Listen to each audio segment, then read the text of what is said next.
Call the meeting of Board Directors of Addison Northwest School District to order June 8th, 2026. It is 6:03 p.m. Do I have a motion to adopt the agenda? So. Is there a second? Any motion to amend it? Okay, and for clarification, we'll talk a little bit more expanded on H 955 when we get down to action item E. All right, all in favor, please say aye. Any opposed? All right. Not really slight out of order for the agenda, but if you would like to make an introduction. Yes, I'm very sorry that I didn't do this during the board retreat that we just had, but I want to introduce our Director of Finance and Operations, Eric LeBeau, to the board, and maybe we could go around and everyone could say hello to Eric. Starting with you. Hello and welcome home. Thank you. I'm Erica Andrews from Paris. Nice to meet you. Nene Clark, welcome. Neil Rivers. Mark Koenig, Regents. Chris Cahart, Ferrisburg, welcome. Thank you. I'm Nikki Bear, I'm from Parisburg as well. You're on the Friday. Michael Gain, Virgins. Tim Buskey from Addison. Raphael, Virgins Middle School. Okay, great. Thank you for being here. Appreciate it very much. All right, Gabe, do you want to handle D1 proficiency?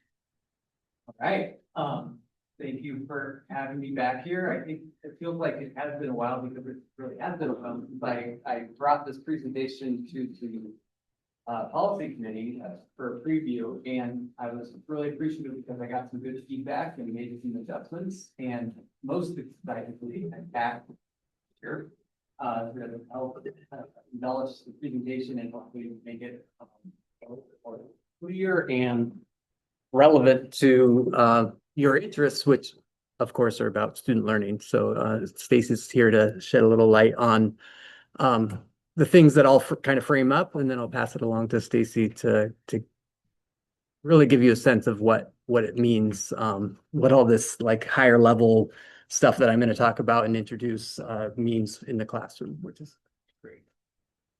So yeah, go ahead. One of the things I want to orient us towards is, this is not new language from the state, but one of the things that I feel like this presentation does differently that previous ones haven't is really allow us to talk to the portrait of the graduate, which, as many of you know, because you were here, we finalized our portrait about a year ago, almost exactly a year ago. And we've spent this year kind of like trying to figure out what that means. How do we actually embody this portrait in the work that we do? And I'm here to share some of the ways that we are doing just that. So yeah, go ahead, next slide. So ultimately, this presentation, the D1 report, is about proficiency-based learning. And I think this is not my graphic. It's one created by the Aurora Institute, but it really, what it shows is all these interconnected components with students and learners, of course, at the center. And it really is meant to be a practice that systems use to achieve equity in schools, and equity in many different ways. So there's, of course, is a complex system as an educational system with humans at the center. And so figuring out how to do that well is really a challenge. And the proficiency-based system helps us, I think, a lot in getting there. Next slide. So I'm not going to spend a lot of time on data. I've already given data presentations in the past, but I want to highlight a couple of things just to remind us of why we have proficiency-based learning systems and speak a little bit to some of the inequities that we are working to overcome. So our why is essentially we want better outcomes for all of our learners, that being academic outcomes, social emotional learning outcomes, and other things that I'll speak to briefly. But so some of these slides, like for example, this one is showing some of our social emotional learning data where we have really we have strength in many ways in some of our things. So you can see over on the left for grades 3 through 5 and 6 through 12, really high numbers, high percentage of students that are feeling that they have supportive relationships in our schools, which is something that we should really celebrate and be proud of. And then over on the other side, the right-hand side, we have some areas where not all of our students are reporting through surveys like this that they're feeling really strong in terms of engagement and sense of belonging. So those are two areas that we're focusing some of our work to figure out how to get these better outcomes. Next slide. So similarly, again, I'm not going to go through all of it, but this is one example of these lines represent different disaggregations or different groupings of students. So in an equitable system, you would see all these lines together. There would be one line, if you will. And instead, we see even over the course of 3 years, this happens to be 9th grade ELA, you see differences between certain subgroups and the rest of the students. So what we're trying to do ultimately is close those gaps. Next slide. Similarly, this one looks a little messy, but I want to use, I put it in here to highlight a couple of things. This is over 3 years of data of, in this case, I think it's our math screener that we give 3 times a year.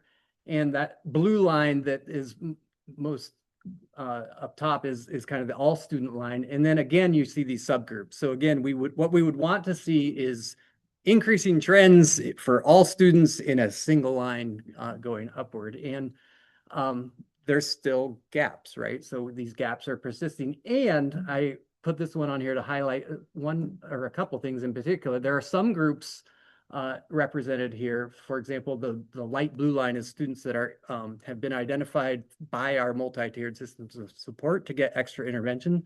That line has a steeper slope, if you will. It's closing that gap. So we're seeing some successes that we, again, should be proud of. Do we have more work to do? Yes, but that's what this conversation is about, is how are we working to further close those gaps. Next slide. And then we look at lots of different data sets. So I have a couple more things that I want to highlight. Again, a strength. This is from the VSAC Senior Survey, which is given every 2 years. This happens to be the class of 2024.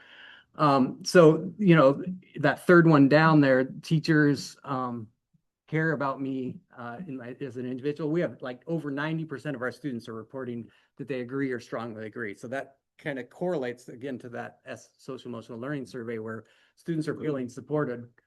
And those red circles indicate that not all of our students are. So there's some of those questions that you can see where we're not reaching all students. Some of that is related to how they're feeling about their education, how they're feeling prepared for life after high school, and so forth or so on. So when we think about the portrait of a grad and whether we're doing the work that we need to in meeting all of our students' needs, we have some work to do. We have, again, things to celebrate in the sense that we have high numbers for many of these things, and some students are not feeling as ready or feeling as good about their experience. Next slide. And similarly, we've now are working with an organization called the National Student Clearinghouse that tracks student data after they leave high school and looks at like college retention and persistence and so forth. And so that's helpful in kind of helping us understand, again, how are we preparing students for, in this case, for college, which I know isn't what necessarily everybody does, but it's another thing that we can use to think about and disaggregate. So some of those show like subgroups on the right. I know it's hard to read. I apologize for that, but students that are identified as receiving free and reduced lunch, they have they persist less through college than students that don't. So these comparisons tell us about, again, some of those equity gaps that we're trying to address. Next slide. So what are we doing to address this? We're doing a number of different things. So this is kind of a multifaceted. I've talked to this one about kind of shoring up our proficiency-based systems. So this has to do with things that I've talked about in previous presentations on this topic around vertical alignment of our curriculum, around being really clear about what we want our outcomes to be for students. So we did some work in both K-5 and middle and high school, and we partnered with the Career Center. So the high school teachers were working alongside of teachers from the Career Center. And we had some coaching support from Great Schools Partnership, and we used their beliefs and practices of proficiency-based learning to do a series of workshops throughout the year to help have conversations. Some of our teachers are new and haven't worked in systems that use proficiency-based system, and having alignment in terms of how we're approaching that is really important. So this is one way that we approach that, or a piece of this. Next slide. Another thing that's connected is a grant that Stacy was actually a part of this team, but we received a grant from the Agency of Education to strengthen our personalized learning plan process, which again is really about having students be metacognitive about the things that they're doing, how they connect to their future goals and aspirations, how they connect to what they're doing in their classes. And so we've been strengthening our system. PLPs, or personalized learning plans, are required for grades 7 through 12 in the state of Vermont. We have had some version of PLPs and have had ups and downs in terms of how it's landed with students and how implementation of it has gone. So this team came together. It was made up of folks from the middle and high school. And we've really, they've really spent a great amount of time thinking about looking at models, getting input from students and staff, looking at that data to plan a more robust PLP for the future, right? Anything you want to add on that front? Here's hoping. Yeah, here's hoping, right? So that was great work that happened. Next slide. Some kind of really fresh work that's happening is this New England Community Consortium grant. We were invited to participate in, and we have opted into. And what this does for us is we are pursuing a pretty hefty grant. The maximum amount of the grant is $500,000 to help build community and school partnerships. So we're really excited about the possibility of this. When you opt into this grant, you get coaching support to help a design team. So you can see there's a very large design team. It was interesting. I was told to have about 8 to 12 people in the design team. So I cast out a net, and I guess maybe a couple people said they couldn't do it, but most people that I asked were very excited about this opportunity. So John is one of the team leads, if you will. So John and I are the team leads, and then we have this design team, and we have a coach, the same coach. It happens to be from Great Schools Partnership that's worked here, so she's familiar with our system. She's done a lot of work with not just proficiency-based learning, but also some equity work that we've done. And so she's helping this group come up with basically a grant proposal to strengthen community and school partnerships. Ideas are still percolating. We've only met once now where we did some community asset mapping, which was really great activity to think about what are the assets we have in our community. And I'm really excited about, regardless of the outcome of the grant, this is going to really help us think about these connections that are part of proficiency-based systems. Part of our portrait of grad really elevates this idea of being connected to the community, serving the community. And this just feels like a really natural fit for us. And it kind of intersects perfectly in terms of the timing of it. As we're elevating our portrait of grad, this work will be really helpful. So we've got some community members, educators, and students for high school students are also. So it's a great group, and we'll meet. The next time we meet is not till August, and the grant deadline is in September. So we'll meet again in August and a couple times after that and put together the grant. So hopefully I'll be coming back in the fall and giving you an update. Next slide. And then I figured I'd talk about some background relevant systems changes. I know in this particular conversation, we've talked about our communication of proficiency-based learning through our grade book. And we've talked about jump rope and some of the pros and cons of that. So we are officially transitioning from jump rope to Power Teacher Pro, which is what we already use in K-5. So that'll be a change that we've already communicated with staff, and we'll be working toward smooth transition so that families can access the portal in a similar way that they do to jump rope and be able to track their students' learning in that way. We've also in this in various meetings talked about some of the challenges we've had with our screener. We've gotten feedback from students, we've gotten feedback from teachers, and we've landed on making some shifts that I think will give us more clear and actionable results. So I'm excited about, even though transitions are hard, and we've used the screener we currently use called FastBridge for some time. I think this will be a welcome change for many and give us some more actionable data that's aligned better with the curriculum that we teach. We're also adjusting some data systems to really hopefully be able to track and disaggregate and provide better data for our multi-tiered system of sport and just for data collection in general. And in general, what we're doing here really is we're taking 4 systems and whittling it down to 2. So it's going to simplify things for everyone involved, which is a good thing as long as those systems are robust, which we feel like they are. Next slide. All right.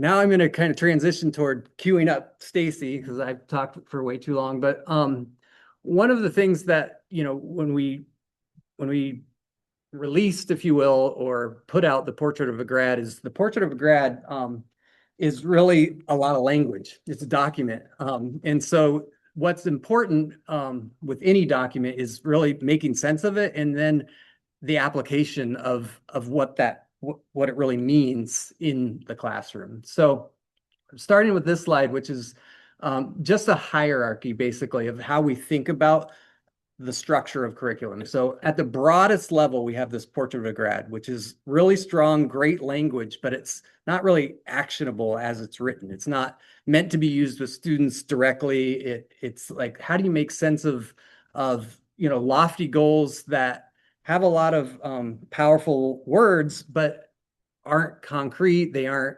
benchmarked for to work with different levels of students and so forth. And so what we do with the Portrait of a Grad and what we do with our content proficiencies is we unpack them into smaller and smaller grain size things. So we go down and we have these performance indicators, which are aligned to the national standards, and we have learning targets and scales. And that's where you really interface with the students and use them. And that's how once you have your learning targets and scales, you can design assessments in your instruction to support that. So it's important to kind of like understand that system, and in just a moment, we'll provide you with some resources to show how some of our teachers are doing that with our Portrait of a Grad. Next slide. So I'm going to pass around this packet of materials has a few things in it. The first page is the Portrait of a Grad. So that's that broadest description of what we are aspiring, what we want for our students when they leave our system. These are the attributes essentially that we want them to walk away with. And again, how do we get there? Well, next slide. You have to kind of make sense of what each of these things are. So one of the things we've done this year is we've taken some time to unpack those. And this is a kind of a landing page. You'll notice that it's oriented the same way. So there's and that's the second page on the packet you just got. But the transferable skills are the same 4 things as the Portrait of a Grad. So you've got personal development, community connection, innovative thinking, and effective communication. Under that are these domains, as we're calling them, which are ways of describing different pieces of that portrait. So I'm going to zero in on one in particular because it's going to be the one that Stacy is going to speak to. But So under innovative thinking, one of the things that she's going to talk about is a project she did with her sixth grade classes, and they focused on a couple of specific domains, one being curiosity. So you can see under innovation is curiosity. Well, that is a hyperlink that you would click on. Go ahead and change the next slide, Sheila. Oh, I guess I skipped it. Darn it. This one. Sorry, the next switch to the next page in your packet. I forgot that slide, sorry. But it basically, it'll zoom into, I don't know how I Do did you want that. me to click on it? Would it work if I clicked on it or? Oh, yeah, it might, yeah, Yeah. yeah, it should actually. In theory. It's an image. Now you can click on it. Click on curiosity. Perfect. So then that takes you to, this is domain one curiosity. So this is just dedicated to that. And you can see that there's different learning targets based on the grade span you're in. So for Stacy, there's a sixth grade teacher, that 6-8 grade span, she has some choices in terms of how she wants to integrate that. Is she going to look at the performance indicator 1A or 1B? And in this case, on your package, you'll see highlighted 1B because she chose to focus in on that particular aspect of that domain of curiosity. So this is the way that we basically go from a portrait of grad that's, again, broad language into student-friendly first-person language that's benchmarked to the grade band that we're speaking to. So if you can imagine this over time, right? This alignment over time allows you to build these skills in a really intentional way, so that as the student moves through our system, they're learning more and more of those attributes of that portrait. I'm going to turn it over to Stacy, Okay. if that's all right. Yeah. And you can talk to specifically what that looked like and felt like. Yeah, sure. Well, So where that led is on the back of your packet. He has one of my rubrics that I actually used today because it was our final academic day. And as is our custom in the sixth grade, we end every unit with a Harkness circle. And so, Could you just explain what that is? I sure. know what it is. Well, but- I brought visuals. Beautiful. Harkness Circle is a chance for students to prepare a reflection on, historically, high school students at Exeter, Phillips Andover, one of those prep schools, they started Harkness. It's where you sit around, you talk about a text. It's all student run. The teacher doesn't butt in, and all the teacher does is draw pretty pictures. This isn't today's. This is today's Harkness. This is a Harkness. The kids are listed on the outside. They've prepared to answer some reflection questions about our unit, and then the students run the discussion for a half hour where they call on each other, and the standards are very clear that the idea is active listening, drawing others in, democratic participation, and sharing evidence that they've collected over time. I like to think of it as like preparation to be ready to be successful, and then 100% participation in a spoken showing of your understanding at the end of a unit. And not only that, but because of like the peer-to-peer piece of it, they all are getting ideas from hearing each other speak. And then they're like, wow, I didn't realize we did that in this unit. So it's one of my favorite things to do. It's always my second summative to the project-based summative that we've done. We've been doing this for about 3 years. I brought it to Virgins Union Middle School about 3 years ago. As far as I know, it's now a practice across the entire middle school, which I really, really love. And we've been doing it from the beginning. We've been using transferable skills to assess this. So it wasn't that crazy to move it over to the portrait of a graduate, because for a long time in the middle school, we've thought about transferable skills as the why, and then our content standards as the what, and then we pair them together in meaningful ways, and it helps kids understand the rationale for their learning. So while I may have an ELA standard that's about analyzing a text or finding detail or that sort of thing, I tie it to the idea of curiosity, or I tie it to the idea in this case of communication skills and how we speak with one another. Harkness was just a pretty easy way. So to move it over to Portrait of a Graduate, what happened with Portrait of a Graduate is all of a sudden it was like we had a wide net of possible things to pull from with Portrait of a Graduate, and it became a much finer, more dense net with all these options. When you're looking at Gabe's handout, it can be really hard, and I'm imagining as a board, you guys experience this. It can be really hard to get your head around when you click on a thing, another 2 open, and when you click that one, there's another 4. And as a teacher, it's equally hard for us to get our heads around that. But when you think of it as a North Star at the top, like if you just think about I think about them as 2 social emotional, like either I'm looking inward and working on my personal development, or I'm thinking about my connections to community. And then I look at the other 2 as my bread and butter for humanities. Like you can't do humanities without innovative thinking and inquiry, and you can't do it without communication, whether it's written, spoken, hearing, speaking, listening, all 4 of them. Anyway, so that's the way we look at it. We kind of find our North Star for what we want the kids to be able to do or show at the end of a unit, and then we drill down and find their partner content standards. This also has shown up. So besides my Harknesses, which you're all welcome to look, I also included the students' preparations. I call this making thick air with students. It's like where you get them to have a lot of think time and a lot of preparation so that even kids who are really anxious, shy, afraid to share, there's 100% success. Every kid has something, even if it's just reading off what they have. And then the more sophistication is connecting with another person. We teach them to disagree respectfully. We teach them to say, same as that person, but I want to add something. We're teaching them how to be citizens with this discussion model. But, oh, I lost my train of thought. So if you want to see any of their preparation, I did bring samples of 6th grade preparation for both my Inquisitor's Tale and a medieval unit and my most recent drama unit.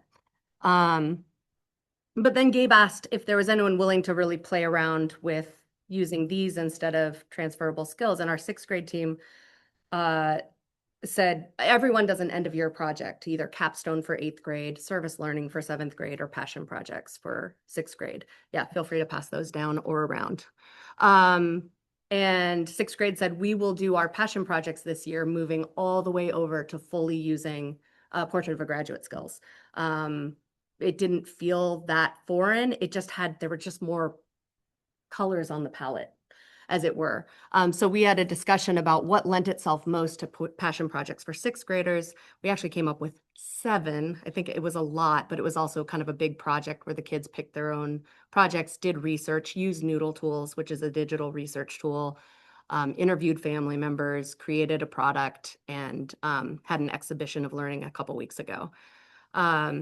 And we aligned each one of those standards to like having them write a little bit of a reflection essay where each one of those addressed how they were talking about that standard. So if it was about analysis or if it was about research, they talked about their research process and where they struggled with research. And then, the personal piece was, why did you pick this? Why does it matter to you? And so they actually had a very concrete way to go through the 7 that generated sort of a written reflection of their entire process from soup to nuts, from beginning to exhibition. I feel like I'm talking a lot. Do you want to pass one of these, like jump rope down in case you want to see how bad 6th grade handwriting is? Well, I did pick some better handwriting for you. But I think what's really important, it's the why, and we also can then look at how are we cycling through these as a spiral? How are we making sure we come back to them time and time again? Harkness is a good example where they're going to see the same thing at the end of every single unit. They're such pros. They're so good at it. They're like, oh, Harkness, oh, I got it. Got good. 6th graders, but they know the drill. They've done it a ton of times, and they just run it. And it's they love to see their charts at the end too, to see how active they were. When I first started it 3 years ago, kids were just 7th graders, 8th graders were terrified to come to the table. And now it's just so normal, so normal. I think they're taking it up in the 9th grade now. Oh, Blam. yay. Harkness is my favorite thing. I love it. Do you do the charting? I do the charting as it's happening in real time. I sit silently and my pencil moves.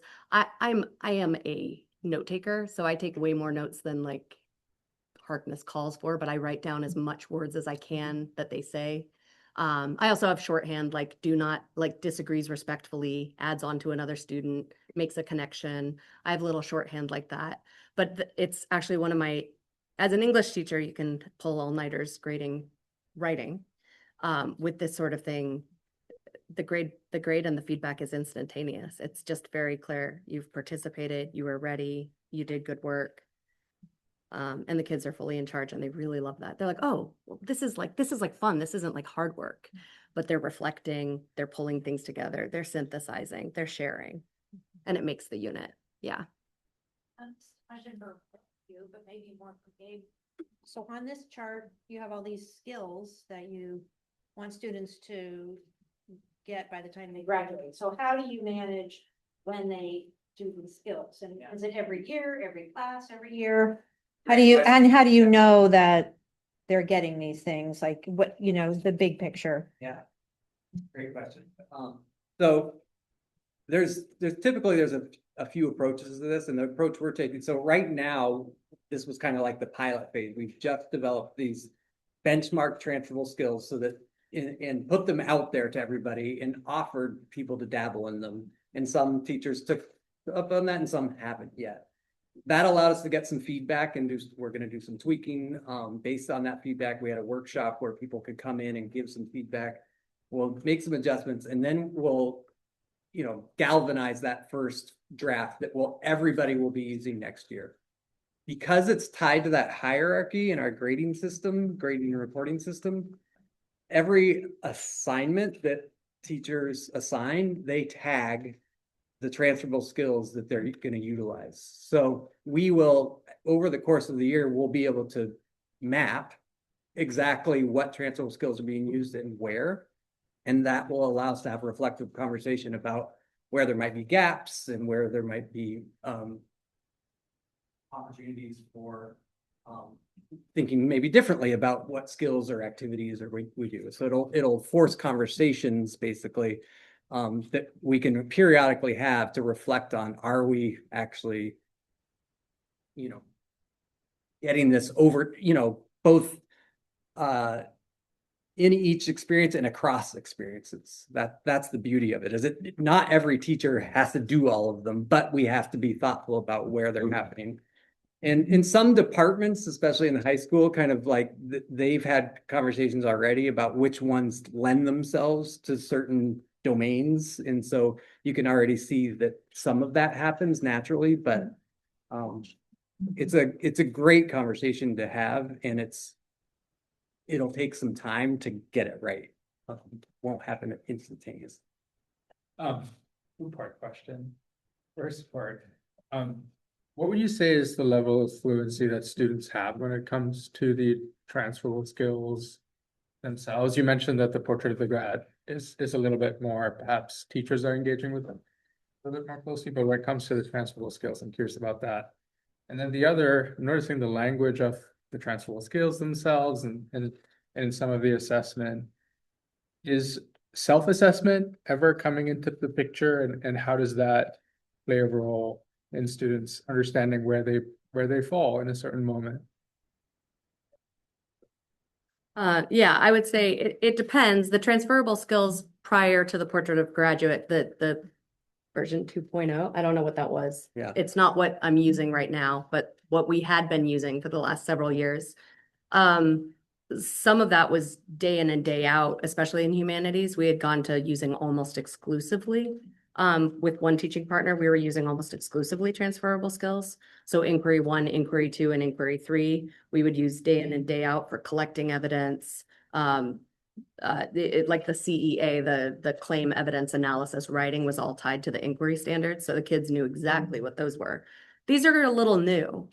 So I think the familiarity is emergent and not there yet. Although it's not foreign language. I really, really love independence over here in the blue column and collaboration in the, where'd see, you have to go, oh no, collaboration in the yellow column. Like I'm always toggling between, am I asking them to work on their own? Am I asking them to work in groups? And what does that look like? That's pretty common language in our classroom. And yeah.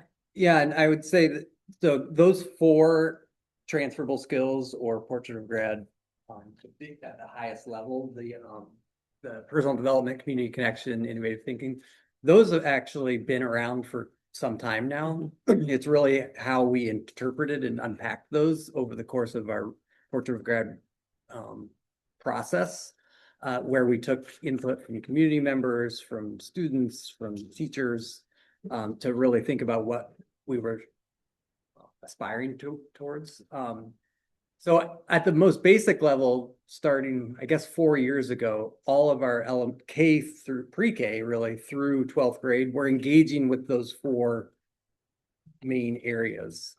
Now that we have this set of transferable skills, everyone will be engaging with those transferable skills within the grade band from those columns. So they will now, teachers and schools will now be utilizing that to frame the work that they do with students. And sometimes it's not just in classrooms. Like a lot of times in the elementary schools, they use some of these attributes to think about their PBIS or positive behavior intervention systems in language that connects.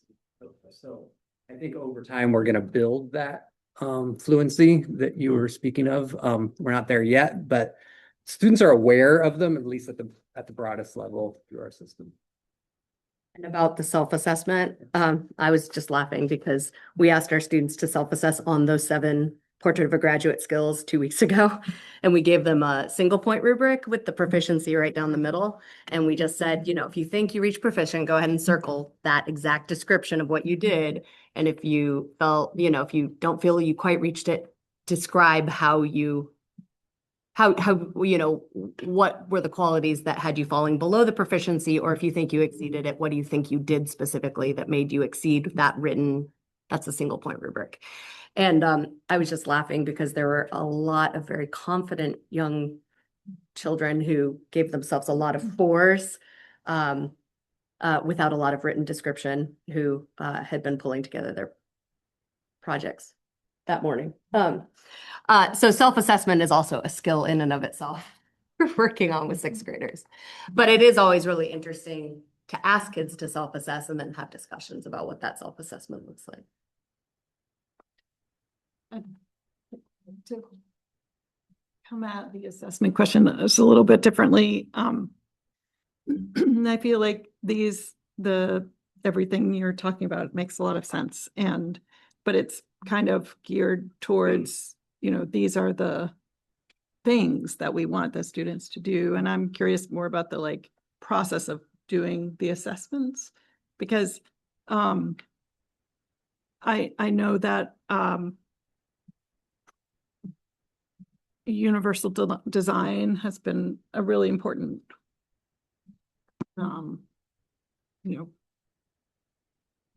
approach the past few years. But I also have seen that the process of having, formative assessments that are low stakes and repeatable works really, really well for a lot of students. But for some other students who have different learning styles or different approaches to learning, it doesn't work at all because of the idea this is just busy work. I'm not getting a grade. Why should I do this? Right. And so I was wondering if there's been any questioning of that or any discussion about that sort of approach as it relates to proficiency-based teaching and learning. But is there some way, if students don't thrive with that summative versus formative approach? And part of this, I'm saying as a parent, part of it, I'm also saying as a teacher of first-year college students who sometimes have really strong difficulties adjusting to a college approach where you don't get to retake the test, until you show your proficiency. So I'm just curious about if that's come up at all in your discussions. I mean, I think obviously I'm not in the classroom every day, but from what I see, the conversations that I witness or talk to teachers about or talk to students about the focus does seem to be more on the learning. And I think more and more, the more that we exercise this muscle of self-assessment, of understanding where they are on the learning scale, the more they see the relevance and value of that work, that it doesn't feel as much like busy work. And now that we have proficiency-based practices throughout our system and to some extent throughout the state, there's variability, but I think students are becoming more and more understanding of why there's value to doing things that don't count, if you will. I mean, that's just my sense as an educator over the past, 12 years that we've really been engaged with this concept of standards-based grading and space learning. Is it perfect? No. Does it still require intentionality and more exercises to provide those opportunities for those conversations about metacognition and understanding their own process, really internalizing where they're at and why they're where they're at and what it might take to get there? I think that's the work. And just to be clear, the students who I've seen struggling are not Virgin's, student. It's more of a blanket statement. They're, they come from everywhere. And I was gonna say, I wasn't resonating with your question as much. I think it's less pronounced at the 6th grade level. Yes. I see a shift just when I was teaching 8th grade, a difference, like the way that they orient themselves to focusing on their grades is, in the 6th grade, we're just busy making stuff and we downplay grades a lot. And we're really just having a question of like, is this good? How do we know if it's good? And we're just talking about that. So I think maybe that becomes more prominent as the grades start counting on transcripts and is not a conversation we're having at 6th grade level because the kids are just deeply engaged in making stuff and, are not going to check their jump rope That's all the awesome. time, which is great. Do you want me to go on in the presentation? Yeah, Is that- okay. there's just a couple kind of closing thoughts. Thank you, Stacy. I appreciate that context. And I should have led by saying that Stacy mentioned and I mentioned that teachers could kind of opt into like taking this risk and trying these things out. And so I'm really appreciative of Stacy and the other teachers that were willing to just like roll up their sleeves and get right into it. So this is actually a document that I created that was born out of the work that is happening with that grant that I was speaking to that John and I are involved with. But I mean, this is really kind of like where we're headed in terms of this work. I think the Portrait of a Grad has given us a really nice destination, if you will. And now we're really starting to think about like, how do we actually pull this off? And how do we get that data of, students not reporting that, especially in the upper grades, that they're engaged in school? How do we help them feel like they belong? And it's really about this idea of establishing a culture of doing with is kind of the theme that we're thinking about.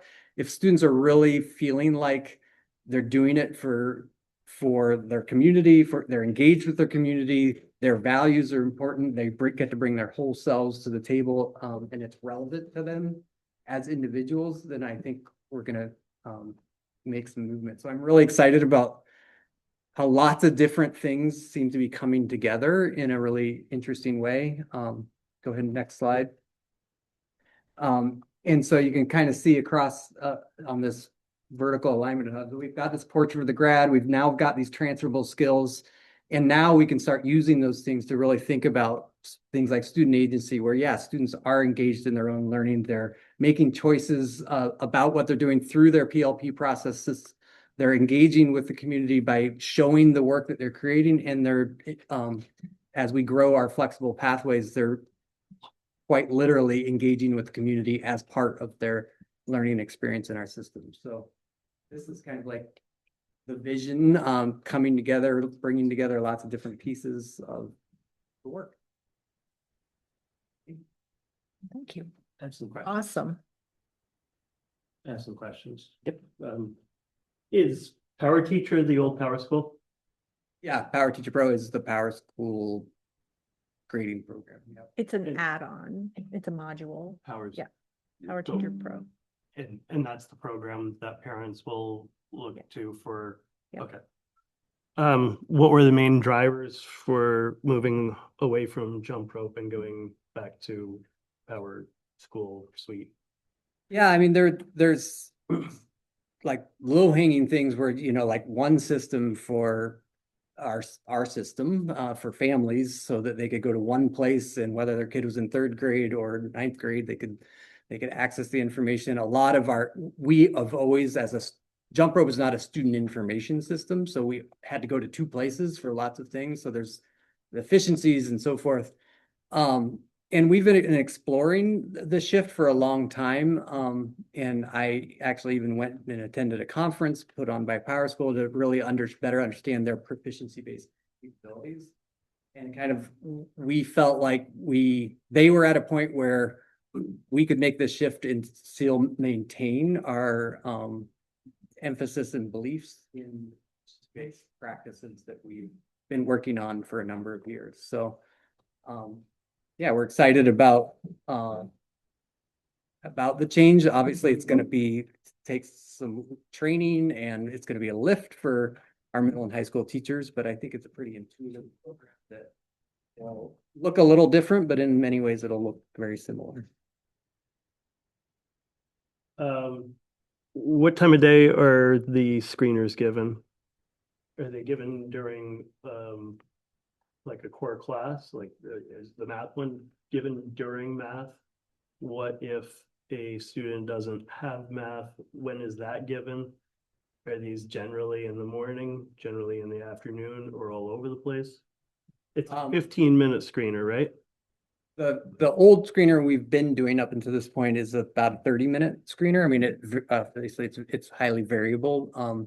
The screeners we're moving towards will take a little bit longer, but they give a lot more. Instead of just like overall scores in a few different areas, the new screeners we're moving to will give us a lot more information that teachers can use immediately. To answer your question about, we've been trying different schedules. In some schools, it's been pretty consistent. In other schools, they've been adjusting things. Middle school is always with content area teachers. In the high school, it's with the content area teacher unless they don't have a class, and then they have an alternate space for those in time for those students. In terms of time of day, it's been variable. We've tried different places in the day. Depending on the grade level, might have been adjusted. Some career center students, like their schedules that have to be worked around to accommodate that. So some students might take it in the morning, some might take it in the afternoon if they're in the career center. Will the new screener be done 3 times a year as well? Yes, yeah.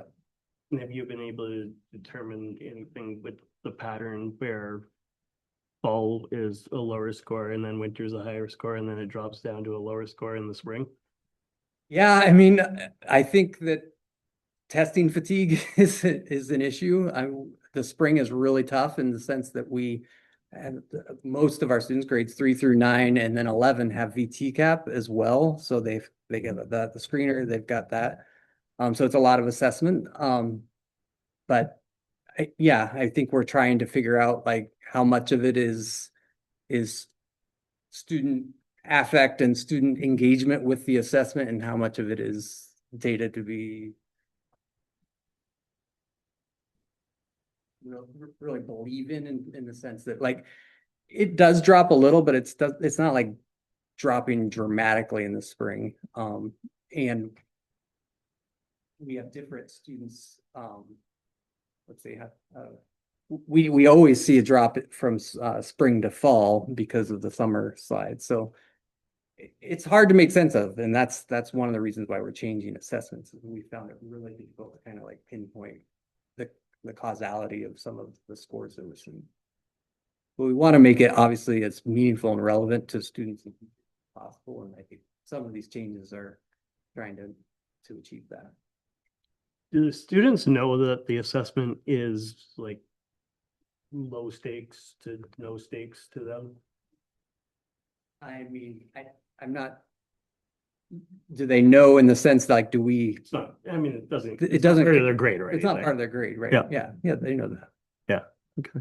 That's not something that's learned throughout the year. They know that from the beginning. So that can't. And we've done some, again, we're trying to, like, more and more, especially with, through the PLP process, we're having them think about their scores and reflect on their scores. Score reports are now being sent home so that families know what the scores are. So we're trying to do some things to, again, increase the relevance. These things are helpful for individual and system-wide data tracking. Like they're one of many measures that we have to kind of tend to and look at. And so I think we're making steady improvement, and we're making some changes this year to get even better. Well, I think you've gotten more engagement with student voice coming in and saying, this is what's happening in the classroom and what's happening in the hallways, and how can we engage better so that we are getting usable data and not just, well, done. Right, literally, one of the reasons why we started looking at other options was the student feedback piece, right? And one of the highlights of the assessment we're moving toward is the ease of understanding of the results. So that will automatically have more, I think, more meaning for students. And like, even Quincy and Isabel were speaking about their experiences taking the old test. So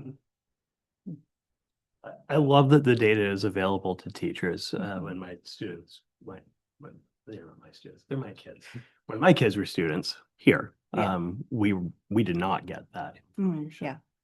So I love that. That seems to be another way that you can kind of make it mean more to the student than it might currently. On the report that you gave, it only showed math screeners and no SLA screeners. Is there a reason for that? I mean, this wasn't a full data presentation, so I was just showing pieces of the data. The data workbook, the most updated workbook, which I'm just finishing up, will have, because we just finished the spring window, so I still was putting it together, but I just did the data inventory with the grant application, so it's now done. So that data is now available. In our meeting before this, we did talk a little bit about how we could possibly get some more comparative data put into some of the reports that were given through the year. And that's still something I'm looking for, although I do continue to be updated that there's just not a lot of comparative data out there. The one thing I did like was the VSAC one that did give you some comparison to statewide, but it's, I mean, that's a tough one because it's just students that are going to college. So yeah, just I would ask you to continue to look for ways to present us with some comparative data, either statewide or regionally, or schools that are our size or makeup. So thank you. One of the concerns screeners is that you lose that connection to the historical data. Have we found a way to address that so that way next year we don't come in and say, well, we don't have anything to compare this to see if it's up or down or Right. I mean, we've had those conversations, so we pulled together a group of about 15 educators from the district conversation, and that came up. And I think we'll continue to, when we're looking longitudinally, all of the screener assessments are Common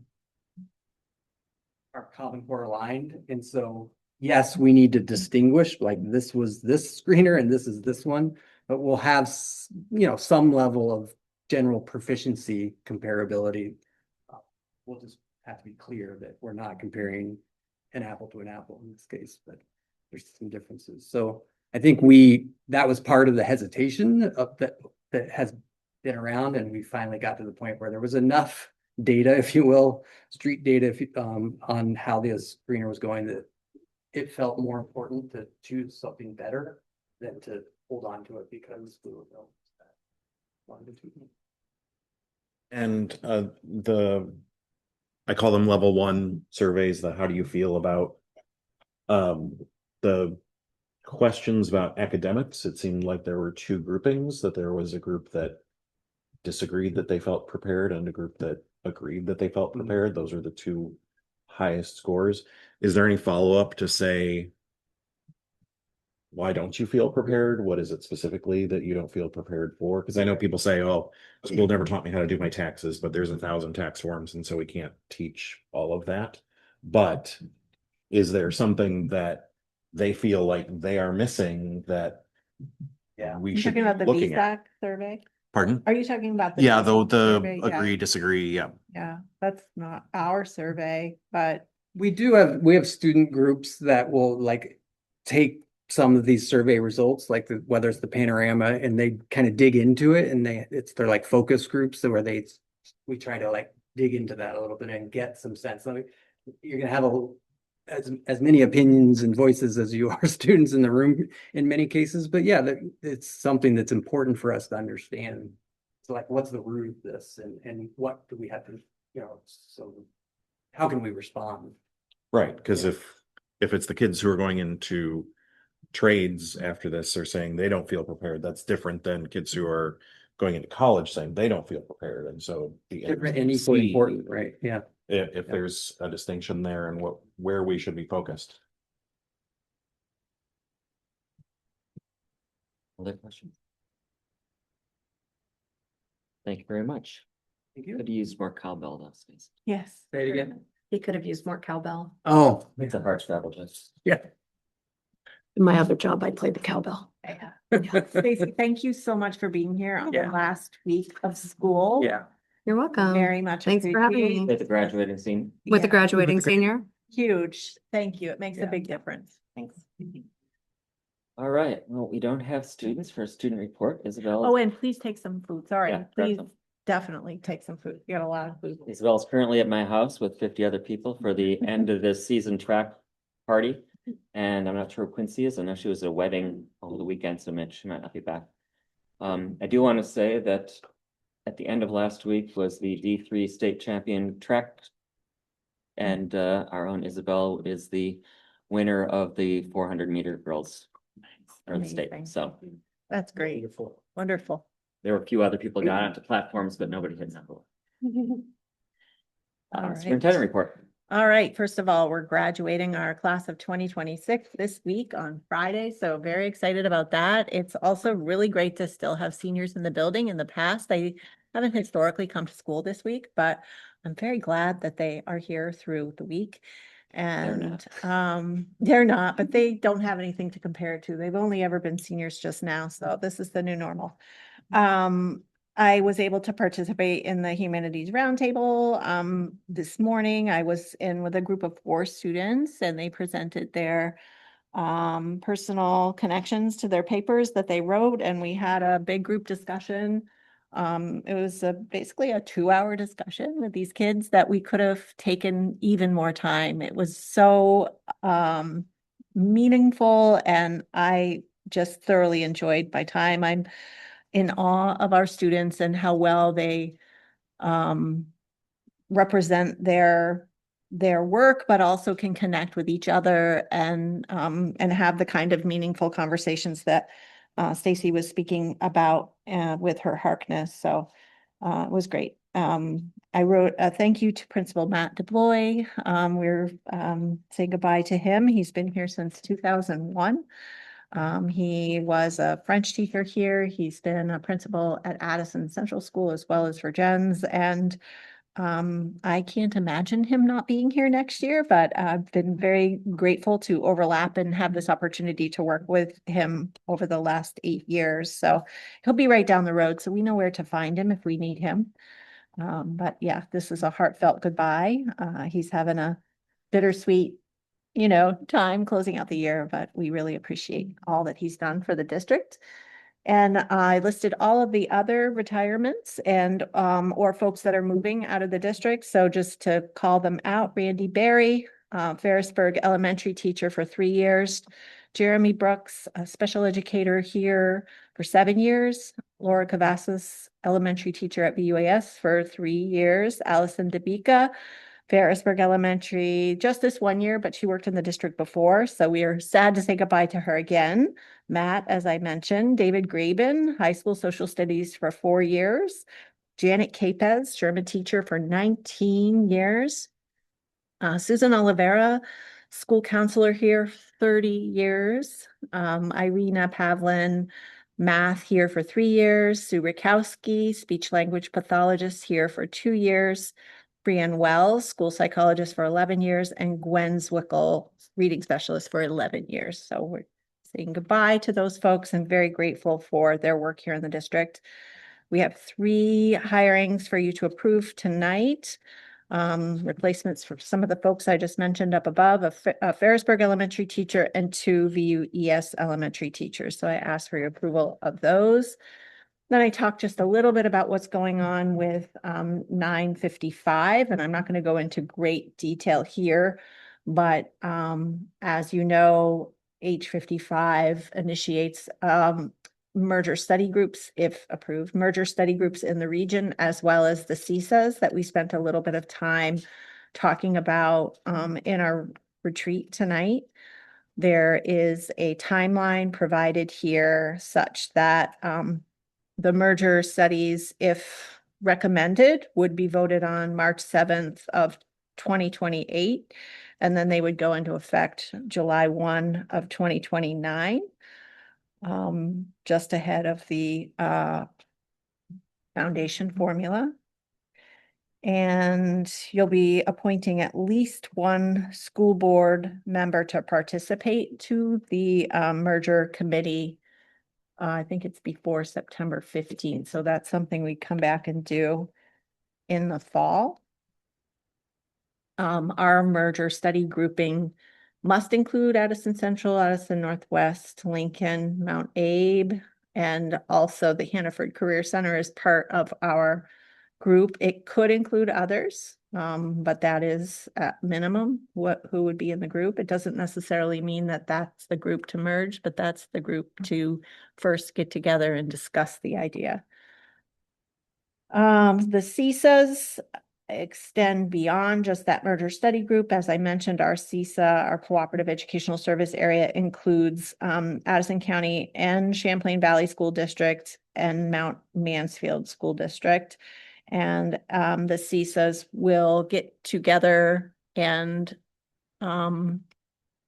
think about what services we would want to collaboratively prop up and offer in the area, and then those would be services we could pay for as needed within the district. So that will start this summer. The study of that will start this summer. So the board tonight will need to appoint a member to that CISA group, and most districts are putting their superintendent forward for that process. We discussed a little bit in our meeting that the foundation formula and future budgeting will begin in 2030. And we discussed the impacts of the yield bill as it was passed most recently, resulting because of the $101 million property tax buy down. It resulted in a further reduction to our homestead tax rate of about 9 cents or 5.33%. And I did sort of map that out using our slide presentation, what that would mean in a town by town.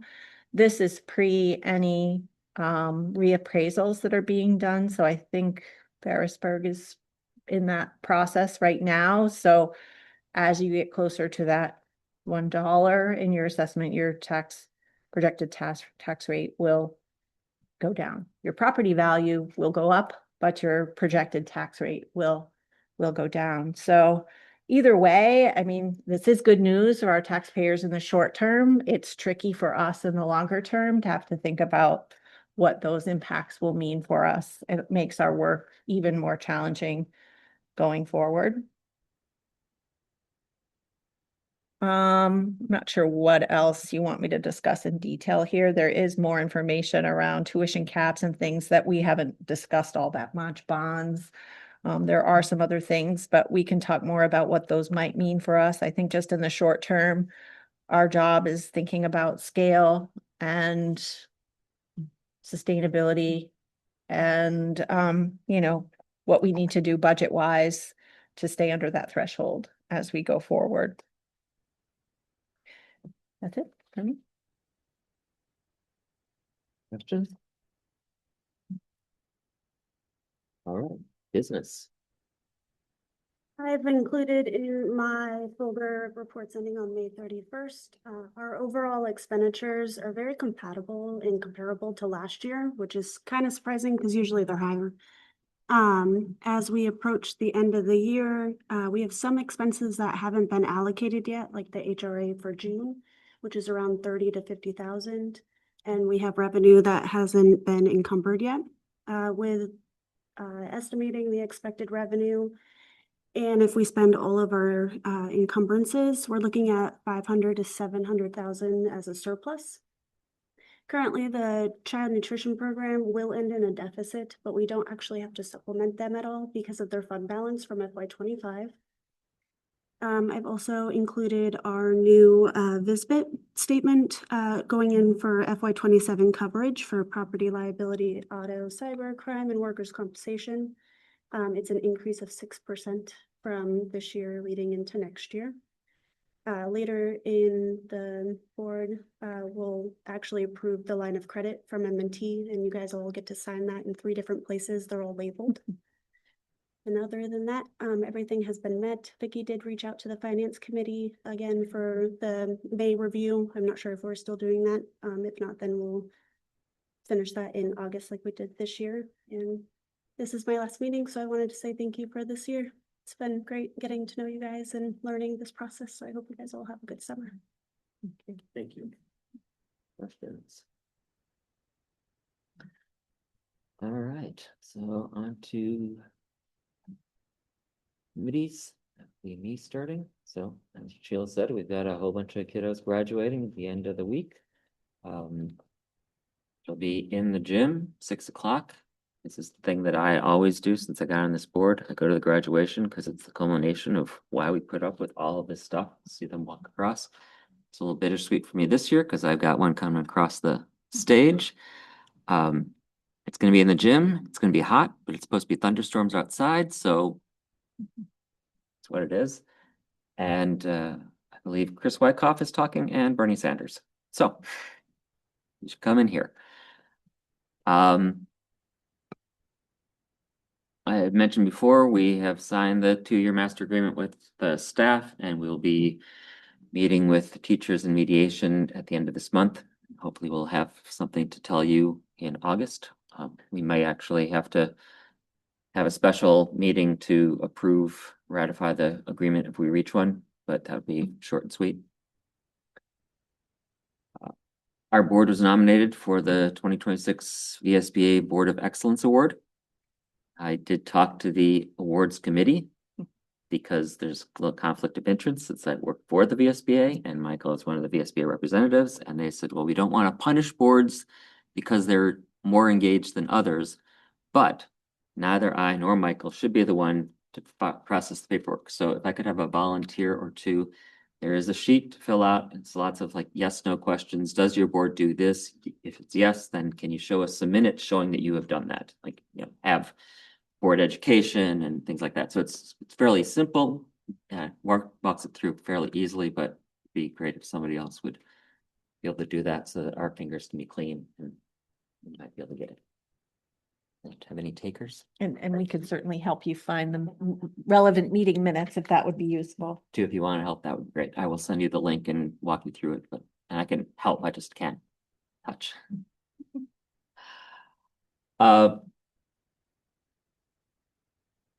We'll do this a little later, but the superintendent evaluation committee met as kind of an ad hoc because that's the closest we had to a search committee. And we would like to put forward the idea that we would like to have a search committee formally formed.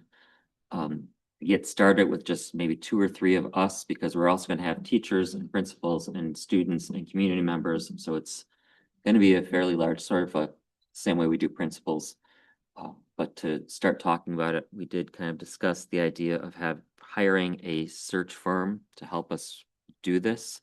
VSBA does it. You know that Hannaford used a different firm to find, Mac and Jake probably. yeah, that's what it was.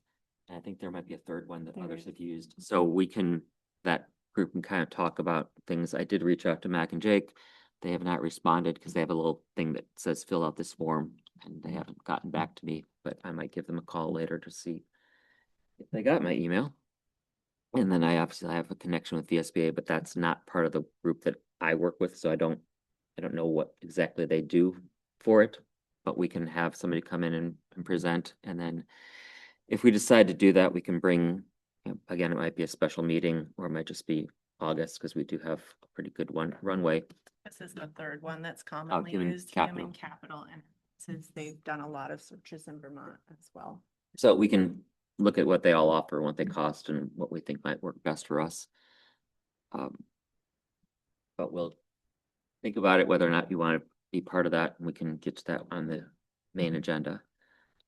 And we have the end of the legislative session. There's about 15 major bills that have something to do with education that may or may not be signed. Still waiting on those. 955 obviously is the biggest one, followed by the yield bill. The two things that are most in front of us right now, we've discussed it tonight. The CISAs go into effect. You have to pick somebody 30 days after the bill is signed, and then that group has to meet 15 days later. And then we all have to pick somebody to go to the merger study group by September 15th, and that merger study group has to have its first meeting by October 15th. So it's off on a process. And we can think about who that would be in August. I tell you have to be a current member. So I could be, if you were to pick me, we can have at least one board member. It could be more than one. If you were to pick me, I could be on that committee until town meeting day. And then I could not be on the committee anymore because I would not be a current member. So just food for thought, and we have a summer to think about it. I am actually meeting with all of the board chairs in our CISA region the same day that VSBA is having its regional meeting, which we're all invited to, which is not, it's just, they're hoping to get, they've done it with 2 or 3 regions already in the state. There's 11 regions in the state for VSBA. Just to have board members meet each other and say hi and get to know each other on a personal level. So not really trying to do work, not talking about mergers. This all happened before 955 actually finished. It's just a way to better engage on a regional level. And then if you want to know more about the legislative session next week on the 18th at noon is the next webinar, and it's a wrap. And we will be able to say at least what we think is happening, because not everything will be signed by then, but it will be what we know when we know it at that point. And so that's my report. Policy? Mine's quicker. We haven't had a meeting. Okay. Superintendent evaluation, I kind of just gave you what we talked about. So we did talk about, half of it was what should we do about superintendent search, and the other half was what should we do about evaluation. And we were thinking we're going to do kind of more of an exit interview, what's good and bad that we can pass on to a next superintendent, what kind of, how do we do with our goals this year? So just sort of a wrap up, so not a formal evaluation like we've done in the past, because it is a transition, but we still will do something so that there's continuity of this process. There's also discussion, we've talked for years about having a different type of evaluation, so we might try and create a different tool and work with the new superintendent about how that might be, and that person will be walking into this new, so it wouldn't be a change to them, it just would be what it is. So we may have some discussion on that. But we will probably meet once or twice over the summer and then bring you some results in the early fall. And Hannaford would be Christina. She got stuck in an airport. She missed her connecting flight by 6 minutes. So she is not here. She said she's probably landed by now if she made her next plane, but she said she wasn't going to get into Burlington until 7. So I will just say that her report speaks for itself. I have a motion to approve the consent agenda. Is there a second? All in favor? Any opposed? All right. So discussion, we kind of already did that. Got ahead of ourselves, but Eric and Mimi will help fill that out so that we have a shot at maybe being that. If we do get it, then I would hope as many of you as possible would be at the annual meeting in late October. It's just in Burlington, so not too far, and it's just for the day. It's a good one-day program. Lots of interesting things that you learn in different committees or different presentations. And there's usually some student group or two that puts on music or other things. It's fun. Our kids did their rock band this past year. They jammed. Psycho Killer Yeah. during the dinner hour. It was pretty entertaining. All right, action items. Do I have a motion to appoint Vivian Audi as our student board representative? I'd like to move that we appoint Vivian Audi as our student board representative. Is there a second? Any discussion? Any public comment? How many people applied for it? Vivian? They went out, they asked numerous times. They went No, out. I'm just curious, Yep. if there was, if there ended up having like 2 or 3 kids who were in it, and if there were, like, what the criteria would have been to differentiate. Or if 2 or 3 would have been put on. If they're- No, it would only been one. That's the way we have it set up. There was just her. So that's what we have. And she's a good kid. All in favor? Any opposed? Welcome, Vivian. We do not have any VSBA resolutions that I am aware of. Going once, going twice. All right, we will skip by B. And I have a motion to authorize all loan documents associated with the tax anticipation line of credit. So moved. There's a second. Do we want to explain that or discuss it? I think we should explain it for new people. Just one sentence. It's a line of credit that, if we need it, we have it at M&T. Usually it's when we're in between the beginning of the school year and the end of the calendar year, just because of when we get our tax, monies from the certain towns. There's 3 places to sign for everyone. Everyone has a line, so please just pay attention. Sorry. Any further discussion? Public comment? All in favor? Any opposed? All right. I have a motion to authorize the expenditure of $18,800 from the Capital Improvement Fund for necessary upgrades to the security cameras at Ferrisburg. So moved. Is there a second? Discussion? We discussed this at facilities. The number's a little bit different than what we talked about in committee, but it's pretty much right there in line. There's also one camera that's being purchased through the facilities and grounds. The Department? budget, yes, Yeah. in general fund. Oh, general. Okay. Yes. This is something we've been talking about for a while as it's something we need, and the committee sends its recommendation. So is this like adding more cameras or just replacing what they did? It is more, and it's also replacing. Okay. The ones that are there at FCS might be the ones that I installed like a long time ago. The quality in them are actually really low too. So these new versions will, I think, be more helpful when it comes to security footage and what's needed to enable schools. Further discussion? Public comment? From an employee perspective, I like having quality cameras, because it adds clarity situations that sometimes there's muddled clarity too.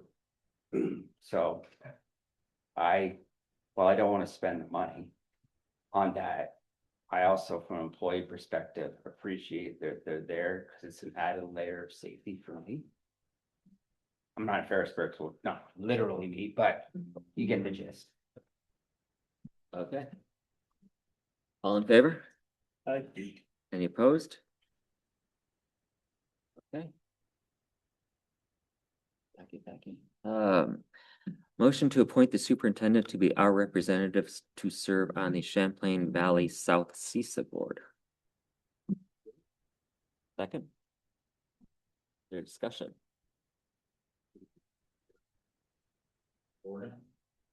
Well, each board is appointing their representative at a meeting like this. So as I said, I imagine it'll be mainly superintendents that are appointed and the appointee from the largest school district has to initiate the first meeting. So that would be Champlain Valley. So I imagine it will be the superintendent of the Champlain Valley School District that initiates the date and so forth for the first meeting. Now that has to happen within 15 days of it. The meeting needs to be announced, yeah, and that has to be within the next month. So this is preemptive, because I didn't want to have a special meeting. So assuming that the governor signs the bill. Right. Then within 30 days of that signature, we have to appoint somebody, and within 45 days of that signature, they have to have their first meeting. We have the choice of putting forward a school board member, a superintendent, or a designee. This is all the business of operating a district. And so while one of us could do it, I don't think any of us would know what we were doing. So it made sense to appoint the superintendent. It may be that we change our minds later on and we appoint business, or we appoint, one of us. It can change, but at least for getting it off the ground, it seemed like people who actually have to live and breathe this on a day-to-day basis should probably be the ones to try and set it up. Does the CISA have to be like a separate standalone state, or can like one of the school districts take on the responsibilities that CISA would take on? Like, could CVSD take on payroll for all of these districts? I mean, These are created by statute, so they have to exist. I think that the only way, at least in our region, that it could become the same is if all 7 school districts that are part of our CISA became a school district. And then the school district would be the CISA and the CISA would be the school district, but they have to, I mean, it might operationally work out that way. They might decide that's how they want to structure. Our board of representatives might say, oh, this is how we can divide these things up and not have to, but it's Wild West. No one really knows how it's all going to work. They're going to have to sit down. I had discussions today as like, well, will Visbit be insuring the CISA? Don't know. But they're already talking about, well, what ifs. So there's lots of things that are going to have to be figured out over the next year and a half or so. And then hopefully it'll take effect and save us all money. FASBO has also been discussing it every meeting since April, I believe, too, of the impacts. Yep, Elizabeth was on the call, that same thing. Yep. All right, discussion, public comment? Yeah, my only concern is that this seems like this is a multi-year venture. And I wonder if having superintendent as an advisor, with her wealth of knowledge, being more of an advisory role, and having someone who will be there for not only the next, whatever, 6-8 months of the volatility of something new, but also the back end, and having that consistent voice for our district. Because there's gonna be a point when, we won't have Sheila as that resource, right? And trying to create that continuity, and not lose the continuity, while still being able to take advantage of her tremendous knowledge and support that she can give to that person. That'll be my question of that piece. Understood. All in favor? Aye. Opposed? All right, congratulations.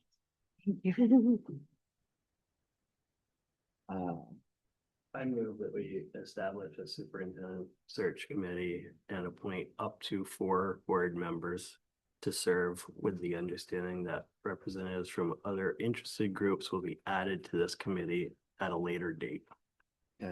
Second, Second. okay, discussion. Anybody interested in taking on this role? I will sit in on it.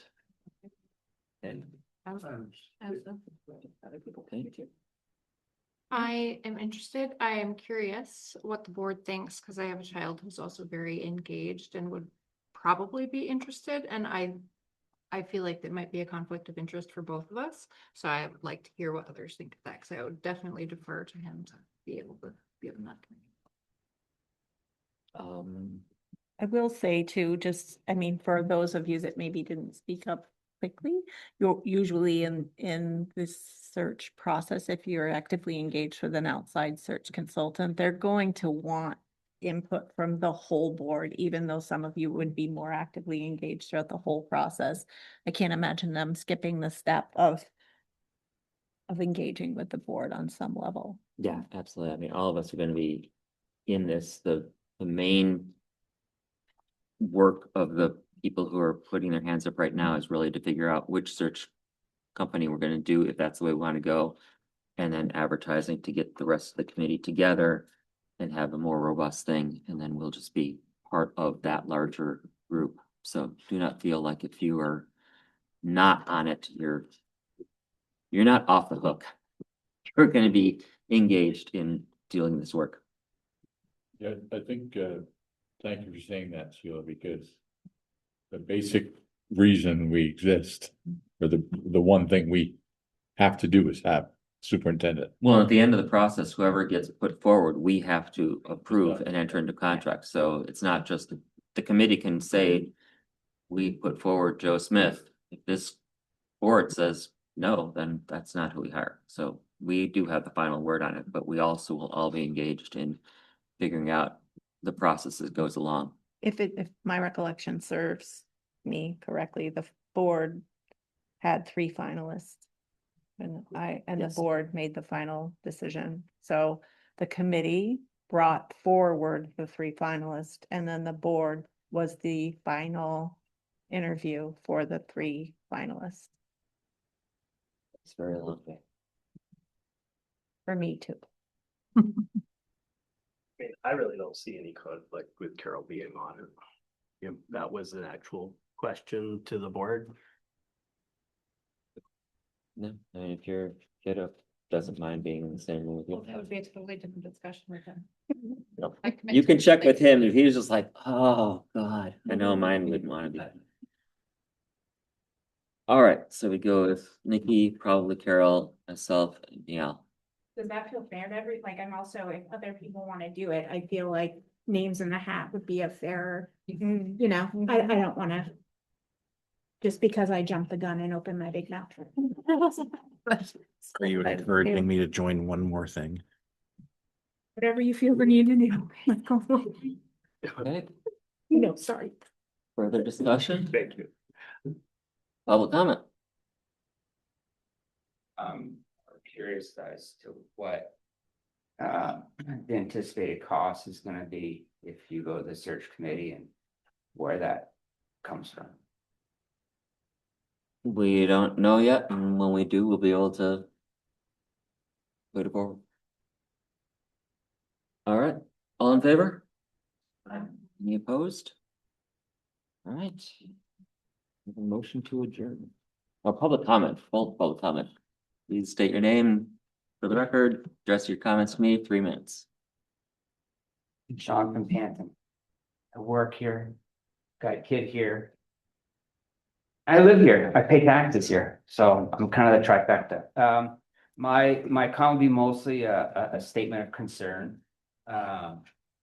My concern is that the decisions that this board is gonna have to make are going to be exceedingly challenging. Because it seems like there is only when 70% of our expenditures go to employment of some sort. In order to keep the pressure on that spending, you're not gonna have a choice. But to either cut or hire low. And both have the potential to have significant impacts on the education of the kids. And I start to think, well, geez, maybe we need to do kind of keep it simple in terms of we have some lofty goals with technology and data, and those are all great things. But I don't, I look at districts around us and that just the economics of it, it just feels like we're in a ever-growing weaker position to hire to be a competitive hire. And I don't know what the solution is that, because it costs what it costs, right? There is a cost to it, and I don't necessarily think this is a community problem. I think it's a state issue. I know there's concern about the cliff. To me, it seems like if it's politically expedient to do another buy down, they'll do another buy down. And I feel like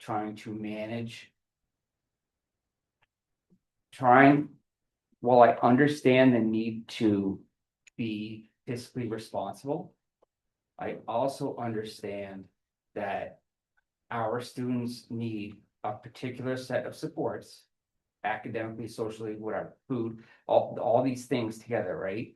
And at some point we have to say, okay, well, what's it gonna be? Are we gonna pay the penalty? I don't know. I don't know, but I don't know that this is sustainable. I'd also like the board to start pulling back from the state a little bit. It seems like the state has wise, great ideas and we get all freaked out by it. I got freaked out by it. I'll speak for me. And a year later, cans kicked down the road. Nothing significant's happening, right? So I feel like we almost have to just kind of put ourselves in a bubble and do what's right for our student population. And I just have concerns whether we're looking at students as your $16,354 instead of you need this support and this is what this support costs. So I would just ask the board to look at that way in terms of what the needs are first, and then see what the money is versus seeing the money is and doing it, because it feels like we're always going from the money back. And I think it would be better for our students if we kind of did it the other way. And somebody's got to stand up for the state. I mean, that's the reality. There's more districts than like us out there, and we're getting run over. So that would be my suggestion. But Okay. Motion to adjourn.